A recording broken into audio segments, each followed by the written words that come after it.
Good morning students.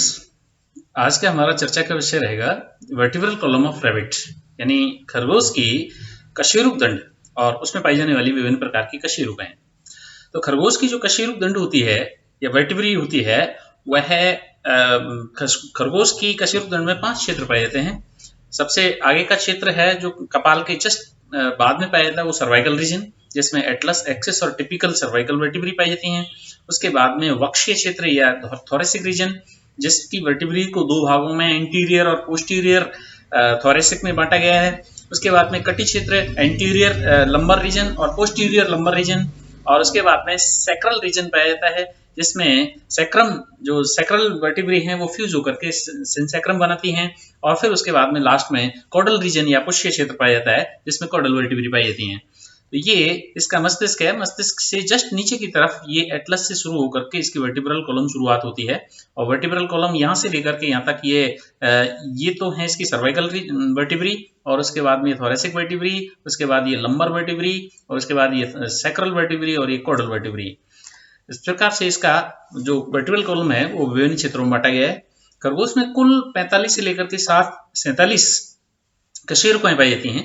ये सभी कशेरुकें एगुहीय होती हैं या उभय समतलीय या एसिलस या एम्फीप्लेटियन होती हैं। सेंट्रम, अग्र और पश्च तलों पर एपिफाइसिस पाए जाते हैं।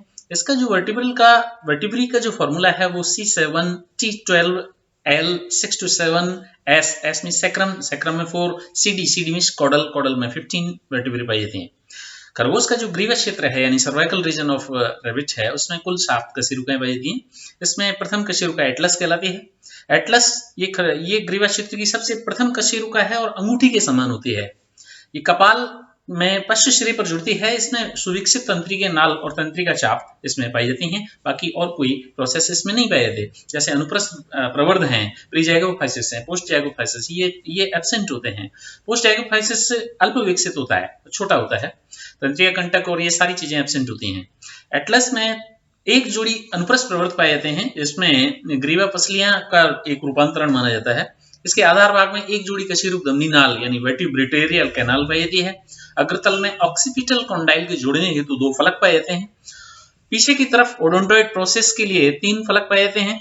और उसके बाद इसमें जैसे ये एटलस है, इसमें ये एटलस में ये ट्रांसवर्स लिगामेंट इसमें पाया जा रहा है, ट्रांसवर्स, और ये पूरा रिंग शेप्ड इसकी स्ट्रक्चर होती है। और ये पोस्टीरियर आर्च है, और इसकी एंटीरियर वर्टिब्रेटेरियल फोरामेन है, जो एंटीरियर आर्च के जस्ट नीचे और इससे घिरा हुआ पाया जाता है। और ये ट्रांसवर्स लिगामेंट इसमें पाया जाता है। और इसके अगर व्यू देखें तो ये इसमें दिखाए गए हैं सुपीरियर आर्टिकुलर फैसेट्स, और ये इसका पोस्टीरियर आर्च ऑफ एटलस, और इसका सुपीरियर व्यू, और इसका ये एंटीरियर व्यू है। तो उसके बाद में सेकंड नंबर की जो कशेरुका है वो है एक्सिस। ये मुर्गे की ग्रीवा क्षेत्र की सेकंड नंबर की वर्टिब्री होती है। इसका सेंट्रम एसिलस और एम्फीप्लेटियन होता है, जैसा कि सभी वर्टिब्रीज में होता है। सेंट्रम के अग्र सिरे पर अधर तल पर ओडोंटोइड प्रोसेस पाया जाता है। और प्रीजैगोफाइसिस तथा कशेरुकी धमनी नाल इसमें पाई जाती हैं। तंत्रिका कंटिका एक चपटे प्रवर्त के समान होता है। ग्रीवा पसलियां जो हैं वो अनुप्रस्थ प्रवर्त के रूप में इसमें पाई जाती हैं। ये इसका एक्सिस है। एक्सिस में ओडोंटोइड प्रोसेस का पाया जाना इसका एक कैरेक्टरिस्टिक फीचर होता है, जिस पर ये घूमती है, एटलस घूमता है इसका। ये ऊपर न्यूरल स्पाइन है जो क्रेस्ट शेप्ड होता है। वर्टिब्रेटेरियल कैनाल है, इसमें सर्वाइकल रेब्स, पोस्ट जैगोफाइसिस और न्यूरल आर्च इस प्रकार के दिखाए गए हैं। और उसके बाद में ये सारी वर्टिब्री एक साथ दिखाई गई हैं इसमें ये एटलस का डोर्सल व्यू, और ये एटलस का एंटीरियर व्यू, ये एटलस का पोस्टीरियर व्यू। और उसके बाद में आर्टिकुलर, ये एटलस, ये एक्सिस है, टिपिकल सर्वाइकल वर्टिब्री है, और ये है एंटीरियर थोरेसिक, और ये एंटीरियर थोरेसिक का लेटरल व्यू। उसके बाद में ये पोस्टीरियर थोरेसिक, और ये पोस्टीरियर लंबर, ये एंटीरियर थोरेसिक जिसका इंटीरियर व्यू दिखाया गया है। और ये है इसकी सिंसैक्रम, जिसमें सैक्रल वर्टिब्रीज जोड़ करके और सिंसैक्रम बनाती हैं। ये सैक्रल वर्टिब्री, और उसके बाद में ये कॉडल वर्टिब्री। उसके बाद में typical cervical vertebrae of rabbit की बात करें तो खरगोश में से सभी जो ग्रीवा कशेरुकें हैं वो प्रारूपिक होती हैं। स्तनधारियों में कुल 7 ग्रीवा कशेरुकें पाई जाती हैं, जिनमें से फर्स्ट एटलस, सेकंड एक्सिस और 5 जो है वो टिपिकल सर्वाइकल के नाम से जानी जाती हैं। इनका सेंट्रम एम्फीप्लेटियन प्रकार का होता है। तंत्रिकीय चाप चौड़ी और न्यूरल कंडक्ट छोटा और नुकीला होता है। प्री जाइगोपोफाइसिस और पोस्ट जाइगोपोफाइसिस विकसित होते हैं। अनुप्रस्थ प्रवर्ध छोटे और ग्रीवा पसलियों से जुड़े हुए रहते हैं और इनमें कशेरु की धमनी नाल पाई जाती है। इसमें एक ये टिपिकल सर्वाइकल वर्टिब्री का एक डायग्राम दिया गया है जिसमें एक न्यूरल कैनाल के ऊपर ये न्यूरल स्पाइन है, ये न्यूरल आर्च है और इसके नीचे की तरफ एपिफाइसिस ऑफ सेंट्रम और ये सेंट्रल रिब्स और वर्टिब्रिटोरियल कैनाल और ये इसका सेंट्रम। तो इसके बाद में खरगोश की अग्र जो बक्षीय कशेरुकाएं हैं यानी एंटीरियर थोरैसिक वर्टिब्री वो क्या होती हैं? इनके लक्षण इस प्रकार हैं। खरगोश में वक्ष भाग में पाई जाने वाली जो कशेरुकाएं हैं वो टोटल 12 होती हैं। इनके सेंट्रम भी एम्फीप्लेटेन होते हैं सभी की तरह। इसमें न्यूरल स्पाइन और लंबी नुकीली पीछे की तरफ उन्मुक्त होता है। प्री जाइगोफाइसिस और पोस्ट जाइगोफाइसिस दोनों ही उपस्थित होते हैं। अनुप्रस्थ प्रवर्ध सुगठित छोटे और बाहर की ओर उन्मुक्त होते हैं और ये इसमें रैबिट का थोरैसिक वर्टिब्री जो रिब से अटैच है इसमें दिखाई गई है और ये इसमें बिना रिब के अटैच दिखाई गई है। इसमें ऊपर न्यूरल स्पाइन और साइडों में ये मेटापोफाइसिस पाए जा रहे हैं और ये न्यूरल कैनाल, इसमें ये सेंट्रम और नीचे की तरफ इसमें हाइपेपोफाइसिस भी पाया जाता है और ये ट्रांसवर्स प्रोसेस। इनमें जो पसलियों से जुड़ने के लिए ट्यूबरकुलम का एक फलक पाया जाता है जिसमें आकर के रिब जुड़ती है। सेंट्रम पर पसली की कैपिटुलम के लिए जो फलक का पाया जाना है ये इसका एक इंपॉर्टेंट फीचर है। खरगोश की पश्च कशेरुका यानी इसके बाद की जो पोस्टीरियर थोरैसिक हैं उनमें क्या होता है कि इनके सेंट्रम जो है वो एम्फीप्लेटियन प्रकार के होते हैं।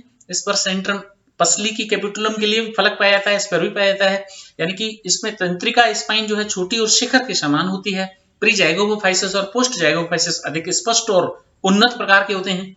इनमें अनुप्रस्थ प्रवर्ध छोटे और कम विकसित होते हैं। प्री जाइगोफाइसिस के ऊपर एक जोड़ी मेटापोफाइसिस और एक पोस्ट जाइगोपोफाइसिस के नीचे एक जोड़ी एनापोफाइसिस पाया जाता है। ये इसका डायग्राम है जिसमें पोस्टीरियर थोरैसिक वर्टिब्री का इसमें दिखाया गया है। ये न्यूरल स्पाइन, इसके दोनों साइडों में ये मेटापोफाइसिस और ये एनापोफाइसिस इसमें निकले हुए, ये इसका सेंट्रम और इसमें इनर वर्टिब्रिटोरियल नोच पाई जाती है और ये फैसेट फॉर रिब्स इसमें पाया जा रहा है। ये है पोस्टीरियर थोरैसिक वर्टिब्री का लेटरल व्यू। उसके बाद में आगे चलते हैं इसकी एंटीरियर लंबर वर्टिब्री। खरगोश में 7 लंबर वर्टिब्री पाई जाती हैं जिसमें प्रथम 2 होती हैं वो अग्र कटी कशेरुकाएं कहलाती हैं और बाद की जो 5 हैं वो लास्ट की पश्च या पोस्टीरियर कटी कशेरुकाएं कहलाती हैं। इसके सेंट्रम वो एम्फीप्लेटियन प्रकार के होते हैं। प्री जाइगोफाइसिस और पोस्ट जाइगोफाइसिस उपस्थित होते हैं।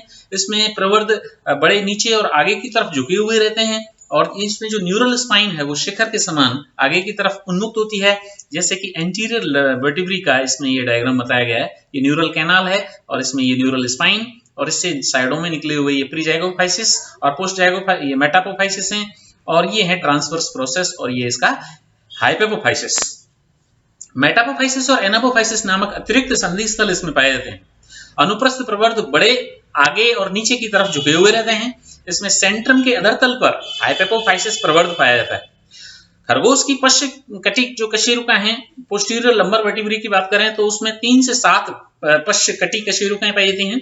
इनमें भी सेंट्रम एम्फीप्लेटियन होता है। प्री जाइगोपोफाइसिस और पोस्ट जाइगोपोफाइसिस दोनों उपस्थित होते हैं। ये अगर कटी कशेरुकाओं से मिलती जुलती होती हैं, केवल हाइपोफाइसिस का इसमें अभाव होता है। ये इसका डायग्राम है पोस्टीरियर लंबर डायग्राम जिसमें ये सेंट्रम है और इसके ये ट्रांसवर्स प्रोसेस और एनापोफाइसिस, पोस्ट जाइगोपोफाइसिस, न्यूरल स्पाइन, मेटापोफाइसिस और ये प्री जाइगोपोफाइसिस इत्यादि इसमें दिखाए गए हैं। खरगोश की सैक्रल वर्टिब्री की बात करें तो सैक्रम रीजन में पाई जाने वाली जो वर्टिब्री है वो सैक्रल वर्टिब्री कहलाती हैं। खरगोश में 4 सैक्रल कशेरुकाएं पाई जाती हैं जो परस्पर संयुक्त होकर के सिन सैक्रम बनाती हैं या सैक्रम बनाती हैं। प्रथम सैक्रल सर्वाधिक चौड़ी होती है और छोटी चौथी जो नंबर की है वो थोड़ी कम छोटी होती है। तंत्रिका कंटिका यानी न्यूरल स्पाइन शिखर के समान होता है। प्री और पोस्ट दोनों ही जाइगोपोफाइसिस उपस्थित होते हैं। इनमें इंटरवर्टिब्रल फोरामेन पाए जाते हैं। मेटापोफाइसिस अल्प विकसित और एनापोफाइसिस अनुपस्थित होते हैं। इसमें सैक्रल कशेरुका पर श्रोणि मेखला की इलियम अस्थि जुड़ती है। ये इसमें सैक्रम का डायग्राम बनाया गया है जिसमें 4 सैक्रल कशेरुकाएं आपस में संयुक्त होकर के सैक्रम बनाती हैं। ये इसका लेटरल व्यू है और इसके ऊपर की तरफ ये न्यूरल स्पाइन इनके अलग अलग इंडिपेंडेंट न्यूरल स्पाइन दिखाए गए हैं। खरगोश अब उसके बाद में आगे चलते हैं caudal vertebrae of rabbits. Rabbit की जो पुष्यी कशेरुकाएं हैं उसमें 15 कशेरुकाएं पाई जाती हैं जिनको कॉडल वर्टिब्री कहते हैं। ये छोटी नली वैरल शेप्ड होती हैं, आगे से पीछे की ओर छोटी होती चली जाती हैं। ये लंबी होती हैं आगे की सबसे इंटीरियर मोस्ट जो है वो बड़े आकार की होती हैं और फिर उसके बाद छोटी फिर छोटी फिर छोटी छोटी छोटी होती चली जाती हैं। पीछे की तरफ जो कशेरुका है वो छोटी होती हैं। इनमें अनुप्रस्थ प्रवर्ध अनुपस्थित होते हैं। अग्रपुष्यी कशेरुकाओं से जुड़ी हुई पेशियां प्रत्येक दिशा में पूंछ को घुमाने का काम करती हैं। ये इसका कॉडल वर्टिब्री है, जिसका डायग्राम जिसमें न्यूरल स्पाइन दिखाए गए हैं और न्यूरल स्पाइन छोटे होते गए हैं, प्री और पोस्ट जाइगोफाइसिस में पाए जाते हैं, जिससे जो आपस में एक दूसरे से जुड़ते हैं। तो this is all about the vertebral column of rabbit. Thank you very much.